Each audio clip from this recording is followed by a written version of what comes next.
వాళ్ళు ఆశ చూపుకునే పార్టీ ఉండదు, ఇక మనకు భవిష్యత్తు లేదు, మన దుకాణం బంద్ అయిందని పార్లమెంట్తో ఆశపడే ఉన్నప్పుడు 4 ఓట్లు అటు వేస్తేనే బీజేపీకి 8 సీట్లు వచ్చినాయి. ఇక అందుకని బీఆర్ఎస్ గురించి నన్ను కాదు తెలంగాణ మినిస్టర్ ఎవరు వచ్చినా అడగొద్దు, మీరు ఇంత డీటెయిల్గా చెప్పిన ఇక పద్ధతి ఏం లేదు. కాంగ్రెస్ ఇప్పుడు నువ్వు నా గొంతు ఎందుకు పోయింది? ఏ ఊర్లో 5 ఊరు వేస్తున్నావు, 5 ఊరు కాంగ్రెసే. రాను వేసుకోవాలంటే ఇంటలేరు, నేను గెలిచి వస్తా, నేను గెలిచి. టీఆర్ఎస్ అంటే ఎక్కడ టీఆర్ఎస్ దాని బీఆర్ఎస్కి బీజేపీ క్యాండిడేట్ లేరు అంటారు. నేనే కాంగ్రెస్లో మాకే పోటీ.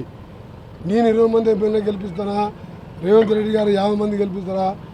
నేను మళ్ళా ముఖ్యమంత్రి మళ్ళీ 15 ఏళ్ళు 20 ఏళ్ళు ఉండేది ఖాయం. ఎందుకంటే తెలంగాణ ఇచ్చిన పార్టీగా మేము ఇవాళ చేసే బస్సు ఉచిత బస్సు కానీ 200 యూనిట్లు వాడుకుంటే 1000 రూపాయలు కరెంటు బిల్లు వచ్చేది. ఒక్క బిల్లు కడతలేరు. నెలకు 1000 కోట్ల రూపాయలు మాకు. ఈ సంక్షేమ పేదోళ్ళ కోసం ముందు చూస్తున్నాం. ఇవాళ ఐటీ కంపెనీల కోసం ముందు చూస్తున్నాం. ఐటీ కంపెనీ ఇండస్ట్రీస్, పిల్లల ఉద్యోగాలు, ప్రైవేట్ ఉద్యోగాలు, ఇన్ని చేసిన పార్టీని, తెలంగాణ ఇచ్చిన పార్టీని ఓడగొడతారా?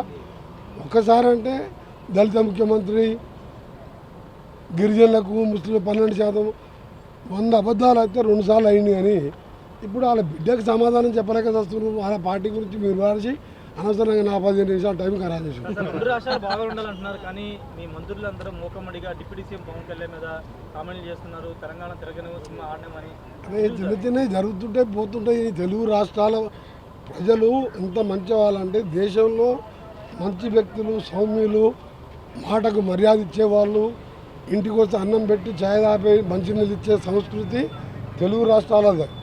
ఈ 2 తెలుగు రాష్ట్రాలు మంచి మనసులు కూడా కలిసిపోయినాయి. 2 రాష్ట్రాలు కూడా అభివృద్ధి కావాలనేదే కోరిక. చిన్న ఇష్యూలు వస్తుంటే పోతుంటుంది, దాని మీద నో కామెంట్.